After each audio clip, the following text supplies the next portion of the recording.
வணக்கம் நண்பர்களே, நம்ம பிற இன்சைட் சேனலுக்கு உங்களை அன்புடன் வரவேற்கிறேன். இந்த விளக்கத்தில் நம்ம இன்சுலின் ரெசிஸ்டன்ஸ் பற்றி மிகவும் எளிமையாகவும் அனைவருக்கும் புரியும் வகையிலும் பார்க்க போகிறோம். இந்த விளக்கம் உங்களுக்கு நிச்சயம் பயனுள்ளதாக இருக்கும் என்று நம்புகிறேன். அதனால் இதை முழுவதும் கவனமாக கேளுங்க. வாங்க தொடங்கலாம். இன்னைக்கு நாம என்ன பார்க்க போறோம்னா, இன்சுலின் ரெசிஸ்டன்ஸ்னா என்ன, அதற்கான முக்கிய காரணங்கள் என்ன, அதை எப்படி சரி செய்யறது, முழுசா குணமாக எவ்வளவு காலமாகும், அப்புறம் குணமாகறத காட்டும் அந்த 7 முக்கிய அறிகுறிகள் என்னென்ன, இதை பத்தி தான் சுருக்கமா ஆனா ரொம்ப தெளிவா தெரிஞ்சுக்க போறோம். சரி, முதல் பகுதிக்கு போலாம். இன்சுலின் ரெசிஸ்டன்ஸ் என்றால் என்ன? நிறைய பேரு மாங்குன்னு டயட் இருப்பாங்க, ஜிம்ல மணிக்கணக்கா ஒர்க் அவுட் பண்ணுவாங்க. ஆனா எடை மட்டும் 1 கிலோ கூட குறையாது. அதுக்கு உண்மையான வில்லனே இந்த இன்சுலின் ரெசிஸ்டன்ஸ் தான். அது எப்படின்னு பார்ப்போம். ரொம்ப எளிமையா சொல்லணும்னா, நம்ம உடம்புல இருக்கிற செல்கள் இன்சுலினை உள்ளே அனுமதிக்க மறுக்கும் ஒரு நிலை தான் இது. அதாவது செல்களோட கதவுகள் இறுக்கமா மூடப்பட்டு இன்சுலின் உள்ளே போக முடியாம வாசல்லையே நிக்க வைக்கப்படுது. இதனால செல்களை இயங்க வைக்க தேவையான ஆற்றலும் சத்துக்களும் கிடைக்காம செல்கள் ரொம்பவே பசியோடும் சோர்வோடும் தவிக்குது. சுருக்கமா சொல்லணும்னா, உங்க செல்கள்லாம் பட்டினியா கிடைக்கிற ஒரு நிலை தான் இது. இப்படி செல்கள் பட்டினியா இருக்கிறதால அது உடனே நம்ம கணையத்துக்கு ஒரு அவசர சிக்னல் அனுப்புது. எனக்கு ஆற்றல் பத்தல, சீக்கிரம் இன்னும் இன்சுலினை அனுப்பு அப்படின்னு கத்துது. இதனால கணையம் இன்னும் அதிகமா இன்சுலினை சுரக்க ஆரம்பிக்கும். ஆச்சரியம் என்னன்னா, இந்த பிரச்சனை இருக்கிறவங்களுக்கு சாதாரண ஆட்களை விட 5லிருந்து 7 மடங்கு அதிகமா இன்சுலின் உடம்புல சுத்திட்டே இருக்கும். உடம்புல இவ்வளவு அதிகமா இன்சுலின் இருக்கிறது சாதாரண விஷயம் இல்லைங்க. இது பெரிய அளவுல பாதிப்பை ஏற்படுத்தும். ஒரு பக்கம் இன்சுலின் செல்களுக்குள்ள போக முடியாததால அதால எந்த வேலையும் செய்ய முடியாது. இதனால ரத்தத்துல சர்க்கரையோட அளவு எந்த கட்டுப்பாடும் இல்லாம அப்படியே எகிரிட்டே போகும். யோசிச்சு பாருங்க, ஒரு பக்கம் செல்கள்லாம் பசியில வாடுது, இன்னொரு பக்கம் ரத்தத்துல சர்க்கரை அளவு ஆபத்தான நிலைமைக்கு போகுது. இது ஒரு மோசமான சுழற்சி. இதுல ரொம்பவே அதிர்ச்சியான இன்னொரு விஷயம் இருக்கு. உடம்புல இருக்கிற செல்கள் பசியோட இருந்தா உங்களுக்கு எப்பவுமே எதையாவது சாப்பிடணும்னு பசி உணர்வு இருந்துகிட்டே இருக்கும். ஆனா இதே இன்சுலின் ரெசிஸ்டன்ஸ் உங்க மூளையில நடந்தா என்ன ஆகும் தெரியுமா?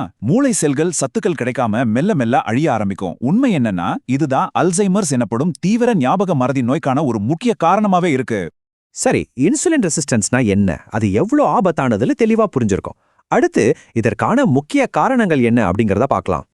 இதுக்கு அடிப்படையான காரணமே இன்சுலின் அளவுக்கு அதிகமா சுரக்கப்படுறதுதான்னு பார்த்தோம். ஆனா அது எதனால நடக்குது? அதிகப்படியான கார்போஹைட்ரேட் உணவுகளை தொடர்ந்து சாப்பிடுறது, அப்புறம் ரொம்ப முக்கியமா சாப்பாட்டுக்கு நடுவுல அடிக்கடி ஸ்நாக்ஸை குறிச்சுக்கிட்டே இருக்கிறது. இந்த 2 பழக்கங்கள் தான் இன்சுலினை ஓவரா தூண்டிவிட்டு ரெசிஸ்டன்ஸை உருவாக்குது. காரணங்களை பார்த்தாச்சு. இப்போ எல்லாரும் எதிர்பார்க்கிற அந்த முக்கியமான பகுதிக்கு வருவோம். இத எப்படி சரி செய்வது? பட்டினியா இருக்கிற செல்களை காப்பாத்தி ஆரோக்கியமா எடையை எப்படி குறைக்கிறது? இதற்கான ஆக சிறந்த தீர்வு என்னன்னா, இன்சுலின் சுரப்பை நீண்ட நேரத்துக்கு இல்லாம தடுத்து வைக்கிறது தான். சும்மா கீட்டோ டயட் மட்டும் இருந்தீங்கன்னா உங்களுக்கு 20லிருந்து 30% முன்னேற்றம் கிடைக்கும். அதுவே இன்டர்மிட்டன்ட் ஃபாஸ்டிங் மூலமா 60% ரிசல்ட் கிடைக்கும். ஆனா இது ரெண்டையும் சேர்த்து, அதாவது ஆரோக்கியமான கீட்டோ டயட்டையும் ஃபாஸ்டிங்கையும் சேர்த்து பண்ணும்போது உங்களுக்கு 90%க்கும் மேலான சிறப்பான ரிசல்ட் கிடைக்கும். நம்பவே முடியல இல்ல? நான் ஏன் திரும்ப திரும்ப ஆரோக்கியமான கீட்டோ அப்படின்னு சொல்றேன்னா, அதுல தான் நம்ம உடம்பு சீக்கிரமா குணமாக தேவையான அத்தியாவசிய சத்துக்கள் இருக்கு. குறிப்பா zinc, vitamin D, chromium, potassium, magnesium, அப்புறம் பி வைட்டமின்கள். இந்த குறிப்பிட்ட சத்துக்கள் தான் உங்க உடம்போட ஹீலிங் ப்ராசஸை ரொம்பவே வேகமாக்கும்.